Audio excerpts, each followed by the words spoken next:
Continuando a leitura da Palavra de Deus, Números 35. Nas campinas de Moabe, junto ao Jordão, do outro lado de Jericó, o Senhor disse a Moisés: Ordene aos israelitas que, da herança que possuem, deem cidades para os levitas morarem, e deem-lhes também pastagens ao redor das cidades. Assim eles terão cidades para habitar e pastagens para o gado, para os rebanhos e para todos os seus outros animais de criação. As pastagens ao redor das cidades que vocês derem aos levitas se estenderão para fora 450 metros a partir do muro da cidade. Do lado de fora da cidade, meçam 900 metros para o lado leste, para o sul, para o lado oeste e para o lado norte, tendo a cidade no centro. Eles terão essa área para pastagens nas cidades. 6 das cidades que vocês derem aos levitas serão cidades de refúgio, para onde poderá fugir quem tiver matado alguém. Além disso, deem a eles outras 42 cidades. Ao todo, vocês darão aos levitas 48 cidades, juntamente com suas pastagens. As cidades que derem aos levitas das terras dos israelitas deverão ser dadas proporcionalmente à herança de cada tribo. Tomem muitas cidades da tribo que tem muitas, mas poucas da que tem poucas. Diz também o Senhor a Moisés: Diga aos israelitas: quando vocês atravessarem o Jordão e entrarem em Canaã, escolham algumas cidades para serem suas cidades de refúgio, para onde poderá fugir quem tiver matado alguém sem intenção. Eles serão locais de refúgio contra o vingador da vítima, a fim de que alguém acusado de assassinato não morra antes de apresentar-se para o julgamento perante a comunidade. As 6 cidades que vocês derem serão suas cidades de refúgio. Designem 3 cidades de refúgio deste lado do Jordão e 3 outras em Canaã. As 6 cidades servirão de refúgio para os israelitas, para os estrangeiros residentes e para quaisquer outros estrangeiros que vivam entre eles, para que todo aquele que tiver matado alguém sem intenção possa fugir para lá. Se um homem ferir alguém com um objeto de ferro, de modo que esta pessoa morra, ele é assassino. O assassino terá que ser executado. Ou se alguém tiver nas mãos uma pedra que possa matar e ferir uma pessoa de modo que ela morra, é assassino. O assassino terá que ser executado. Ou se alguém tiver nas mãos um pedaço de madeira que possa matar e ferir uma pessoa de modo que ela morra, é assassino. O assassino terá que ser executado. O vingador da vítima matará o assassino. Quando o encontrar, o matará. Se alguém com ódio empurrar uma pessoa premeditadamente ou atirar alguma coisa contra ela de modo que ela morra, ou se com hostilidade dar-lhe um soco provocando a sua morte, ele terá que ser executado. É assassino. O vingador da vítima matará o assassino quando encontrá-lo. Todavia, se alguém sem hostilidade empurrar uma pessoa ou atirar alguma coisa contra ela sem intenção, ou se, sem vê-la, deixar cair sobre ela uma pedra que possa matá-la e ela morrer, então não, como não era sua inimiga e não pretendia feri-la, a comunidade deverá julgar entre ele e o vingador da vítima de acordo com essas leis. A comunidade protegerá o acusado de assassinato do vingador da vítima e o enviará de volta à cidade de refúgio, para onde tinha fugido. Ali permanecerá até a morte do sumo sacerdote, que foi ungido com óleo santo. Se, contudo, o acusado sair dos limites da cidade de refúgio para onde fugiu, e o vingador da vítima encontrar fora da cidade, ele poderá matar o acusado sem ser culpado de assassinato. O acusado deverá permanecer em sua cidade de refúgio até a morte do sumo sacerdote. Somente depois da morte do sumo sacerdote poderá voltar à sua propriedade. Estas exigências legais serão para vocês e para suas futuras gerações, onde quer que vocês vivam. Quem matar uma pessoa terá que ser executado como assassino mediante o depoimento de testemunhas, mas ninguém será executado mediante o depoimento de apenas uma testemunha. Não aceitem resgate pela vida de um assassino, ele merece morrer. Certamente terá que ser executado. Não aceitem resgate por alguém que tenha fugido para uma cidade de refúgio, permitindo que ele retorne e viva com a sua própria terra antes da morte do sumo sacerdote. Não profanem a terra onde vocês estão. O derramamento de sangue profana a terra, e só se pode fazer propiciação em favor da terra em que se derramou sangue, mediante o sangue do assassino que o derramou. Não contaminem a terra onde vocês vivem e onde eu habito, pois eu, o Senhor, habito entre os israelitas. Números 36. Os chefes de família do clã de Gileade, filho de Maquir, neto de Manassés, que pertenciam aos clãs dos descendentes de José, foram falar com Moisés e com os líderes, os chefes das famílias israelitas, e disseram: Quando o Senhor ordenou ao meu senhor que, por sorteio, desse a terra como herança para os israelitas, ordenou que vocês dessem herança de nosso irmão Zelofeade às suas filhas. Agora, suponham que elas se casem com homens de outras tribos israelitas. Nesse caso, a herança delas será tirada da herança dos nossos antepassados e acrescentada à herança da tribo com a qual se unirem pelo casamento. Quando chegar o ano do jubileu para os israelitas, a herança delas será acrescentada da tribo com a qual se unirem pelo casamento, e a propriedade delas será tirada da herança da tribo de nossos antepassados. Então, instruído pelo Senhor, Moisés deu esta ordem aos israelitas: a tribo dos descendentes de José tem razão. É isto que o Senhor ordena quanto às filhas de Zelofeade. Elas poderão casar-se com quem lhes agradar, contanto que se casem dentro do clã da tribo de seu pai. Nenhuma herança em Israel poderá passar de uma tribo para outra, pois todos os israelitas manterão as terras das tribos que herdarem de seus antepassados.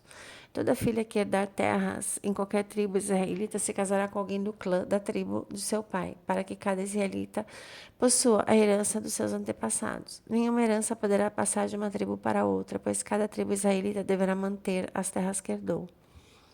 As filhas de Zelofeade fizeram conforme o Senhor havia ordenado a Moisés. As filhas de Zelofeade, Maalá, Tirza, Ogla, Milca e Noa casaram-se com seus primos paternos, dentro dos clãs dos descendentes de Manassés, filho de José, e a herança delas permaneceu no clã e na tribo de seu pai.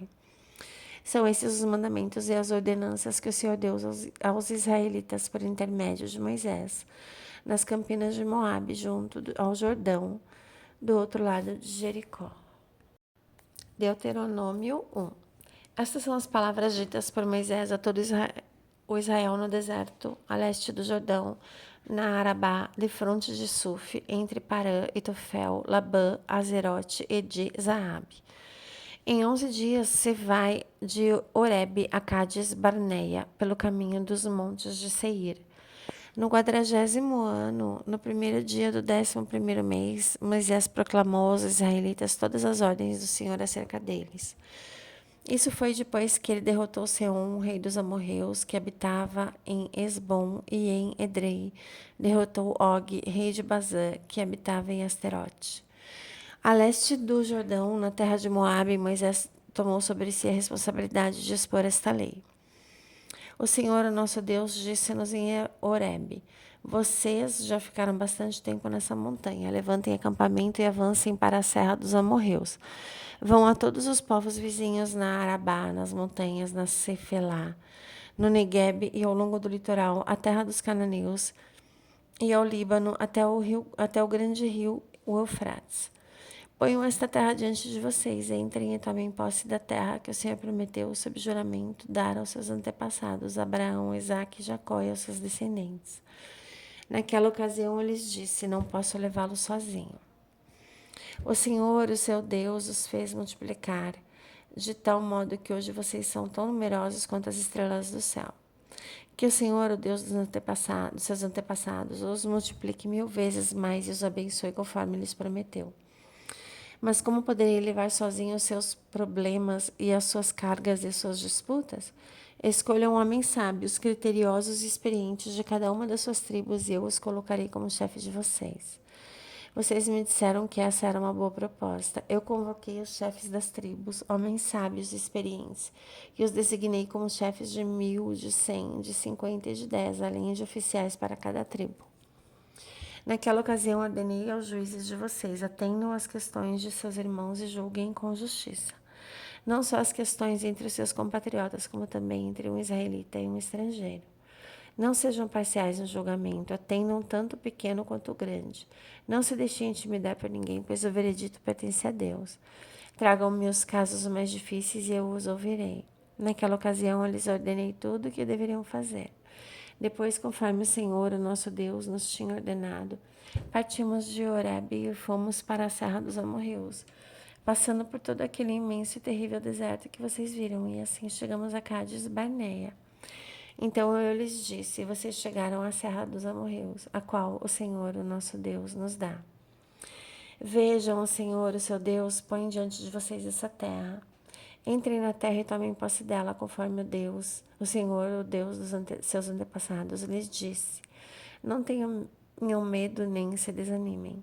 Vocês todos vieram dizer-me: mandemos alguns homens à nossa frente em missão de reconhecimento da região, para que nos indiquem por qual caminho subiremos e quais cidades iremos. A sugestão pareceu-me boa, por isso escolhi 12 de vocês, homens de cada tribo. Eles subiram a região montanhosa, chegaram ao vale de Escol e o exploraram. Trouxeram alguns frutos da região com o seguinte relato: essa terra que o Senhor, nosso Deus, nos dá é boa. Vocês, contudo, não quiseram ir e se rebelaram contra a ordem do Senhor, o seu Deus.